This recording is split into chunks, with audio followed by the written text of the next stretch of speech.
تھا ابو ذر تم لوگ علی کو کیوں نہیں چھوڑتے ہو؟ ابو ذر علی کو چھوڑ دو۔ ابو ذر نے کہا تھا ہم علی کو اس لیے نہیں چھوڑتے کہ رسول نے فرمایا ولایت علی ابن ابی طالب واجب ہے، علی کی محبت واجب ہے، علی کی ولایت واجب ہے۔ لو عزیزو آ گیا وہ وقت، تنہا ابو ذر پورے صحرا میں علی علی علی کی صدائیں دیتے ہوئے اپنی زندگی کو گزار رہے تھے۔ ابو ذر دنیا سے رخصت ہوئے، وہ وقت آیا تنہا ابو ذر کی زوجہ اور ابو ذر کی بیٹی صحرا میں۔ ابو ذر کی بیٹی آگے بڑھی، توجہ، صحرا ہے، دور دور تک کسی چیز کا نام و نشان نہیں ہے، نہ جانور کا نہ پرندے کا، انسان تو دور کی بات ہے۔ ابو ذر کی بیٹی آگے بڑھی، آگے بڑھ کے ابو ذر کی بیٹی نے آواز دی کیا کوئی ہے جو رسول کے صحابی کا جنازہ پڑھے؟ کیا کوئی ہے جو رسول کے صحابی کا جنازہ پڑھے؟ ابو ذر کی بیٹی نے آواز دی، وہیں سے ایک قافلہ گزر رہا تھا، وہ قافلہ تھا رسول کے اس صحابی کا کہ جو 7 لوگ رسول کے جنازے میں شریک ہوئے تھے، ان میں سے وہ 7واں تھا جناب مسعود۔ جناب مسعود نے ابو ذر کی بیٹی کی آواز سنی، کہا اس صحرا کے میدان، اس صحرا میں ایسا کون رسول کا صحابی ہے کہ جس کا جنازہ رکھا ہے اور کوئی پڑھنے والا نہیں ہے؟ ادھر سے جناب مسعود پڑھے، ابھی ابو ذر کا جنازہ تنہا صحرا میں رکھا تھا، یہاں سے جناب مسعود اپنا قافلہ لے کے چلے، وہیں سے دوسری جانب سے صحرا کے علی کا چاہنے والا، علی کا صحابی مالک اشتر قافلہ لے کے گزر رہا تھا، وہاں سے مالک اشتر نے صدا سنی کیا کوئی ہے جو رسول کے صحابی کا صحرا میں جنازہ پڑھے؟ وہاں سے مالک اشتر قافلہ لے کے چلے، جو ابھی تک جس کا جنازہ تنہا تھا اس کا جنازہ پڑھنے کے لیے جمع غفیر صحرا میں جمع ہو گیا، جو ابھی تک تنہا تھا اس کا جنازہ پڑھنے کے لیے جمع غفیر جمع ہو گیا۔ مالک اشتر، مسعود، ابو ذر کا جنازہ پڑھ رہے، 7 افراد ہیں، اور یہ جو 7 افراد ہیں نا رسول کے جنازے والے، ان کا جنازہ غیر نے نہیں پڑھایا۔ عمار نے، جناب عمار اور سلمان، ان دونوں کا جنازہ پڑھایا ہے امیر المومنین۔ توجہ، عمار نے جنازہ پڑھایا ہے جناب مسعود کا اور جناب قنبر کا، جناب مسعود نے جنازہ پڑھایا ہے جناب ابو ذر۔ جو 7 تھے انہوں نے ایک دوسرے کا جنازہ پڑھایا، کسی اور نے جنازہ نہیں پڑھایا۔ جناب مسعود نے جنازہ پڑھایا، ابو ذر کا جنازہ ہو گیا۔ کسی نے سوال کیا اے مسعود تم نے ابو ذر کا جنازہ کیوں پڑھا؟ تو جناب مسعود نے کہا میں نے رسول اللہ سے، توجہ آخری حدیث بیان کرو، میں نے رسول اللہ سے سنا تھا، رسول نے فرمایا تھا جو ابو ذر کا جنازہ پڑھے گا اسے سعادت مندی کی زندگی حاصل ہوگی۔ جو ابو ذر کا جنازہ پڑھے گا اسے سعادت مندی کی زندگی حاصل ہوگی۔ جو علی کا چاہنے والا ہو وہ صحرا میں بھی مر جائے تنہا نہیں ہوتا۔ علی کے چاہنے والے کے جنازے پہ لاکھوں لوگ ضرور آتے ہیں، ہزاروں لوگ ضرور آتے ہیں۔ اگر علی کا خالص شیعہ ہے، علی کا خالص چاہنے والا ہے تو کبھی بھی بے وارث نہیں مرتا، اس کے جنازے وارثوں والے ہوتے ہیں۔ ابو ذر کی بیٹی صحرا میں آواز لگا رہی، لیکن تاریخ میں کہیں جملہ نہیں ملا کہ کسی نے آگے بڑھ کے صحرا کے اندر ابو ذر کی بیٹی کو تماچے لگائے ہو۔ کہیں جملہ نہیں ملا کہ کسی نے آگے بڑھ کے ابو ذر کی زوجہ کے سر سے چادر کو اتارا ہو۔ آزادارو، جی بھر کے گریا کرنا، جی بھر کے پوسا دینا۔ آج شب شہادت ہے میرے اس مظلوم امام کی جو گھر گھر جا کے کہتا ہے کوئی ہے جو میرے بابا کا پرسہ دے، جو حسین ابن علی کا پرسہ دے، حسین ابن علی کا پرسہ لینے والا، حسین ابن علی پہ سب سے زیادہ گریہ کرنے والا، آج دنیا سے رخصت ہو رہا ہے۔ آزاداروں، جب بھی مجلس میں آتے ہو تو یہی کہتے ہو نا کہ اے سید سجاد، ہم آپ کو آپ کے بابا کا پرسہ دیتے ہیں، لیکن آج جو پرسہ لینے آتا ہے آج اس کا پرسہ دینا ہے۔ آج حسین آئے ہیں، آج علی اکبر آئے ہیں، آج عباس آئے ہیں، آج رسول خدا علی مرتضیٰ آئے ہیں، آج حسین کی دختر آئی ہے جو سارے راستے اپنے بھائی سے پوچھتی رہی بھیا ہم گھر کب لوٹ کے جائیں گے۔ آج وہ شہزادی بھی آئی ہے تو رونے میں شرمانا نہیں آزاداروں، یہ وہ امام ہے جو 40 سال خون کے آنسو روتا رہا۔ گریہ کرنے والے تاریخ میں بہت گزرے ہیں، لیکن یہ وہ واحد گریہ کرنے والا ہے جو خون کے آنسو روتا رہا۔ تاریخ نے لکھا، میری طرف دیکھتا، 5 ہستیاں ہیں کہ جنہوں نے تاریخ میں سب سے زیادہ گریہ کیا۔ پہلی ہستی کا نام ہے نبی اللہ آدم۔ حضرت آدم نے تاریخ میں گریہ کیا، آدم کا گریہ۔ دوسری ہستی ہے جناب یعقوب۔ جناب یعقوب نے اپنے بیٹے کی جدائی میں 40 سال گریہ کیا، اتنا گریہ کیا کہ رو رو کے یعقوب کی آنکھیں چلی گئی، بیٹے کی جدائی میں گریہ کیا۔ تیسری ہستی کا نام ہے جناب یوسف۔ جناب یوسف نے زندان میں گریہ کیا، اتنا گریہ کرتے تھے کہ زندان والے کہتے تھے کہ یوسف یا تو دن میں رویا کرو یا تو رات میں رویا کرو۔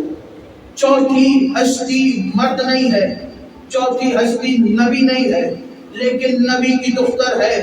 یہ وہ نبی کی دختر ہے کہ لوگ مدینے والے آ کے کہتے تھے یا علی، رسول کی دختر سے کہے یا تو دن میں رویا کرے یا تو رات میں رویا کرے، اپنی آوازوں کو آزاد کر دینا آزادارو، اس لیے کہ آج اس کے بیٹے کا ذکر ہے جو خود کربلا کے میدان میں کہتا رہا انا قتیل الابرار، میں وہ ہوں جسے رولا رولا کے مارا گیا ہے۔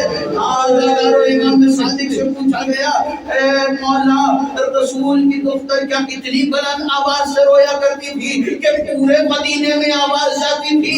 کہا رسول کی بیٹی تو اپنے حجرے میں روتی تھی، پورے مدینے میں رسول کی بیٹی کی آواز نہیں جاتی تھی۔ اس نے کہا پھر مولا مدینے والے شکایت کیوں کرتے تھے؟ کہ تجھے میں وجہ بتاتا ہوں، جب میری دادی فاطمہ زہرا گریہ کرتی تھی تو میری دادی کو دیکھ کے حسن و حسین گریہ کرتے تھے، حسن اور حسین کے ساتھ زینب و ام کلثوم گریہ کرتی تھی۔ حجرے کے اندر بیٹھ کے ماں اور بچے گریہ کرتے تھے، حجرے کے دروازے پہ ام سلمہ، ام ایمن اور فضہ گریہ کرتی تھی، باہر دروازے پر بیٹھ کر، گھر کے دروازے پر بیٹھ کر سلمان محمد گریہ کرتے تھے، مسجد میں علی گریہ کرتے تھے۔ ان سب کو گریہ کرتے دیکھ کر زمینیں گریہ کرتی تھی، آسمان کے ملائکہ گریہ کرتے تھے، عرش گریہ کرتے تھے۔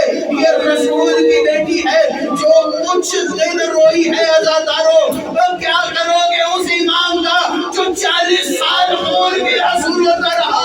عزادارو، امام اپنے بازار سے گزرتے، پانی کو دیکھتے تو گریہ کرتے، بچے کو دیکھتے تو گریہ کرتے، جوان کو دیکھتے تو گریہ کرتے، جانور کو ذبح ہوتے دیکھتے تو گریہ کرتے، اور مدینے سے کربلا کا منہ کر کے کہتے اے میرے بابا حسین، آپ پر میرا سلام ہو، جسے کربلا میں 3 دن کا بھوکا پیاسا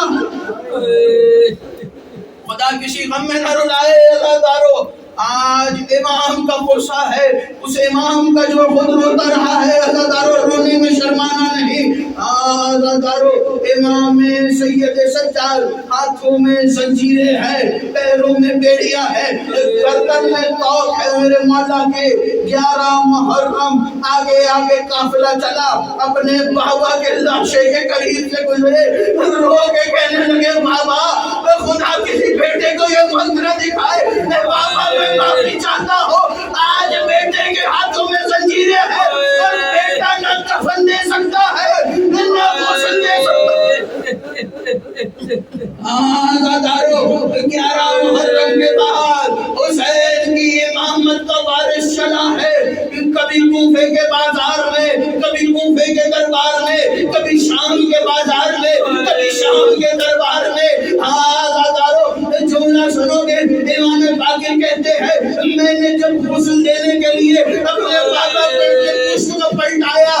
میرے بابا کی پوسٹ پہ اتنے قادیانیوں کے نشان لگے تھے کہ پوسٹ پہ کوئی جگہ خالی نہیں تھی۔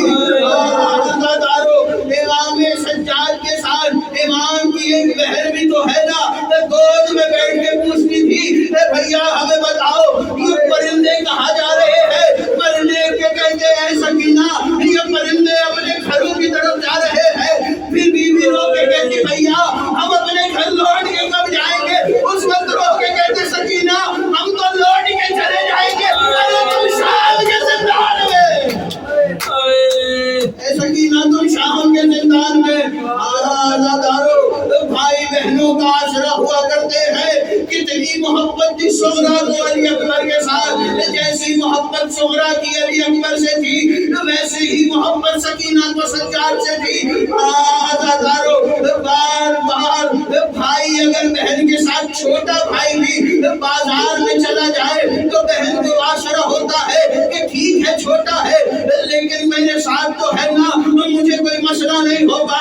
بھائی آگے آگے چلتا ہے اپنی بہنوں کے لیے راستہ بناتا ہے، لیکن علی اور اولاد علی کی قسمت عجب ہے، جس نے راستہ بنانا تھا اس کے ہاتھ زنجیروں میں جکڑے تھے، گردن میں توپ تھا، اور کوئی پشت پہ تازیانے مارتا، کوئی پتھر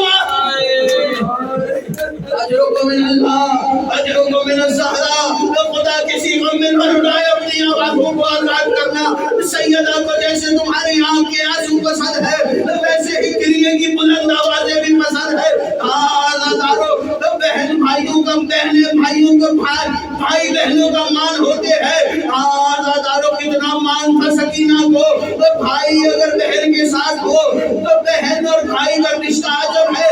بھائی بہنوں کو کی طرف دیکھ کے کہتے ہیں اے بہن تو پریشان نہ ہو میں تیرے ساتھ ہوں، اے میری بہن تو پریشان نہ ہو میں تیرے ساتھ ہوں۔ لیکن شام کے بازار میں تاریخ نے منظر عجب دیکھا، بھائی بہنوں کو حوصلہ دیتے ہیں۔ یہاں 4 سال کی بہن ہاتھ مان کے کہتی تھی بھیا سجاد آپ گریا نہ کرے، اے بھیا آپ نہ رویا کرے، رو کے کہتے سکینہ بھائی بہنوں کو حوصلہ دیتے ہیں تو مجھے کیوں حوصلہ دے رہی ہے؟